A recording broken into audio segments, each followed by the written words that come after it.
Assalamualaikum warahmatullahi wabarakatuh. Kami di sini akan menjawab soal studi kasus yang telah ditugaskan oleh Ibu Mening. Saya Aprilia Nurtriani, absen 13. Saya Dian Lestari, absen 28. Selamat menonton. Untuk studi kasus yang pertama yaitu Lembaga Keuangan BPR Penatara Jaya. Kasusnya yaitu seorang nasabah menyampaikan keluhan karena transaksi transfer antar rekening yang ia lakukan 2 hari yang lalu belum masuk ke rekening tujuan. Ia mengaku telah menghubungi customer service via telepon namun belum mendapatkan kepastian. Nasabah mulai marah dan menuduh sistem BPR tidak profesional. Yaitu untuk pertanyaan yang pertama, apa langkah pertama yang seharusnya dilakukan oleh staf akuntansi dalam menangani keluhan ini? Jawabannya yaitu, langkah pertama yang seharusnya dilakukan oleh staf akuntansi adalah mendengarkan keluhan nasabah dengan sabar dan tetap tenang. Staf akuntansi juga perlu meminta informasi lebih lanjut tentang transaksi yang ia lakukan, serta menjelaskan bahwa staf akuntansi dalam melakukan pengecekan kembali terhadap transaksi yang dilakukan dan melakukan klarifikasi transaksi tersebut. Untuk soal yang kedua, bagaimana cara Anda menenangkan nasabah dan menjelaskan proses klarifikasi transaksi tersebut? Jawabannya yaitu, untuk menenangkan nasabah dan menjelaskan proses klarifikasi, staf akuntansi dapat membenarkan keluhan nasabah dan meminta maaf atas ketidaknyamanan yang dialami. Staf akuntansi juga perlu menjelaskan bahwa mereka akan melakukan pengecekan dan klarifikasi transaksi tersebut, serta memberikan perkiraan waktu yang dibutuhkan untuk menyelesaikan masalah. Dengan demikian, nasabah akan terasa lebih tenang. Untuk soal yang ketiga yaitu, apakah ada solusi jangka panjang untuk mencegah kasus serupa terulang lagi? Untuk jawabannya yaitu, untuk mencegah kasus serupa terulang, BPR Penataran Jaya dapat meningkatkan sistem pengawasan dan pelaporan transaksi yang lebih baik. Selain itu, BPR juga dapat meningkatkan komunikasi dengan nasabah tentang proses transaksi dan klarifikasi.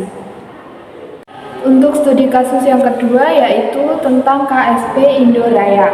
Kasusnya adalah anggota koperasi mengeluhkan pencatatan simpanan sukarela miliknya yang menurutnya tidak sesuai dengan catatan manual yang ia pegang. Ia menuntut kejelasan dan mempertanyakan kredibilitas koperasi. Pertanyaan yang pertama yaitu, langkah audit atau klarifikasi data apa yang perlu dilakukan? Jawabannya yaitu, koperasi perlu mencocokkan data simpanan anggota dengan catatan internal, baik manual maupun digital. Riwayat transaksi harus ditelusuri lengkap dengan bukti setoran. Bila perlu, libatkan auditor internal atau pihak ketiga. Sistem pencatatan juga perlu dicek untuk memastikan tidak ada kesalahan teknis. Untuk soal yang kedua yaitu, bagaimana pendekatan komunikatif yang seharusnya dilakukan staf untuk menghindari konflik? Jawabannya adalah, staf harus bersikap ramah, terbuka, dan tidak defensif. Tunjukkan empati, gunakan bahasa sederhana, dan beri penjelasan yang mudah dipahami. Proses klarifikasi sebaiknya disampaikan dengan secara berkala. Dan jika masalah rumit, bisa melibatkan pihak netral untuk membantu. Untuk pertanyaan ketiga adalah, evaluasilah sistem pembukuan dan usulkan perbaikan untuk meningkatkan akurasi data simpanan. Jawabannya yaitu, sistem pembukuan menunjukkan kelemahan dalam akurasi dan transparansi. Perbaikannya adalah dengan menerapkan sistem digital, dengan melakukan pengecekan rutin, memberi pelatihan staf, dan menyediakan data simpanan bagi anggota agar mereka bisa memantaunya sendiri. Untuk studi kasus yang ketiga adalah bagian akuntansi PT Modern Unggul Jaya. Kasusnya yaitu seorang vendor mengirim email protes karena faktur yang ia kirimkan sebulan yang lalu belum dibayarkan.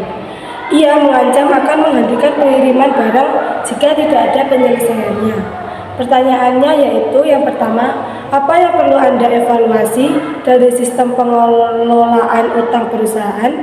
Jawabannya yaitu perlu dievaluasi proses pengelolaan utang perusahaan, termasuk verifikasi dan approval faktur, proses pembayaran utang, serta sistem monitoring utang yang efektif untuk memastikan bahwa utang perusahaan dikelola dengan baik dan tepat waktu.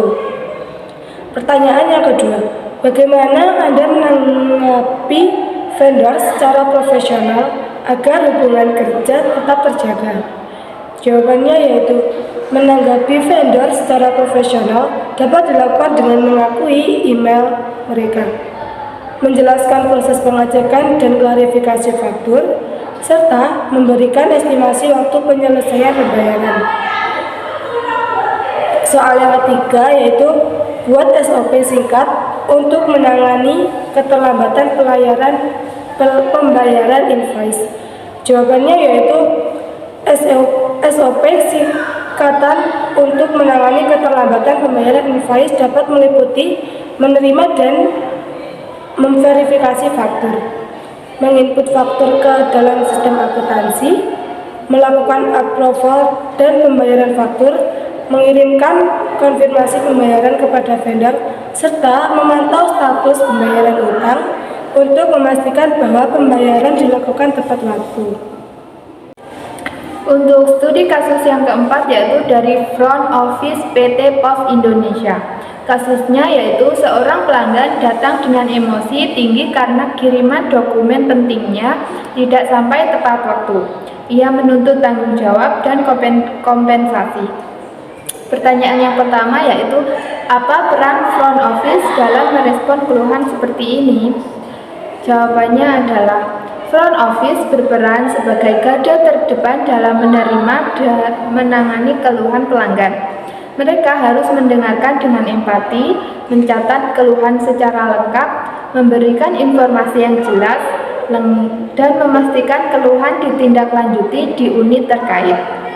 Selain itu, mereka juga harus menjaga citra perusahaan dengan tetap tenang dan profesional saat menghadapi pelanggan yang marah. Pertanyaan kedua yaitu, bagaimana teknik komunikasi asertif yang bisa digunakan dalam situasi seperti ini? Jawabannya, gunakan sikap tenang dan hormat tanpa bersikap defensif. Dengarkan dulu keluhan pelanggan sampai selesai, lalu tanggapi dengan kalimat seperti, kami memahami Bapak dan Ibu kecewa. Kami akan bantu telusuri dan pastikan ini ditangani dengan serius. Hindari menyalahkan dan fokus pada solusi, jaga nada bicara tetap tenang, jelas dan tidak emosional. Untuk pertanyaan ketiga yaitu, rancang format laporan penanganan keluhan untuk kasus keterlambatan pengiriman. Jawabannya adalah rancangan format laporan penanganan keluhan pelanggan PT Pos Indonesia. Yang pertama ada tanggal, yang kedua adalah nama pelanggan, yang ketiga ada nomor resi, yang keempat ada jenis keluhan, yang kelima yaitu deskripsi keluhan, yang keenam adalah tindakan yang diambil, yang ketujuh yaitu unit terkait, yang kedelapan adalah hasil penanganan, yang kesembilan yaitu nama petugas front office, dan yang kesepuluh adalah catatan tambahan.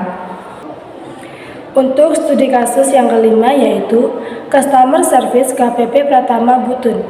Kasus yang pertama yaitu wajib pajak datang ke kantor pajak mengeluh karena tidak bisa mengakses e-faktur yang katanya error terus.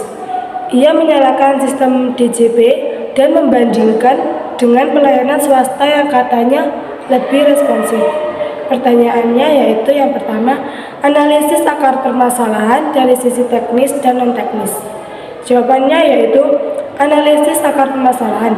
Masalah e-faktur error bisa disebabkan oleh gangguan teknis, seperti server yang tidak stabil atau masalah koneksi internet. Bisa juga aplikasi atau perangkat wajib pajak yang tidak kompatibel.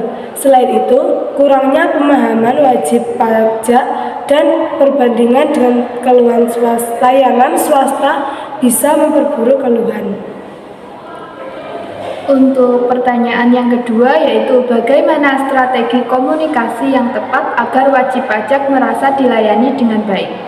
Jawabannya adalah staf harus mendengarkan keluhan dengan sabar dan memberi penjelasan tentang langkah perbaikan yang akan diambil. Pastikan wajib pajak merasa dihargai dan memberikan update berkala dan menunjukkan perhatian terhadap masalah mereka. Untuk pertanyaan ketiga yaitu buat usulan sistem umpan balik digital yang bisa diakses wajib pajak untuk pelaporan gangguan. Jawabannya yaitu buat sistem pelaporan online yang mudah diakses wajib pajak untuk melakukan masalah e-faktur. Mereka bisa melacak status pengaduan dan penerima notifikasi otomatis. Fitur chat atau helpdesk juga bisa membantu komunikasi lebih cepat. Sekian yang dapat kami sampaikan. Mohon maaf apabila ada kekurangan dan kekhilafan. Terima kasih sudah menonton. Wassalamualaikum warahmatullahi wabarakatuh.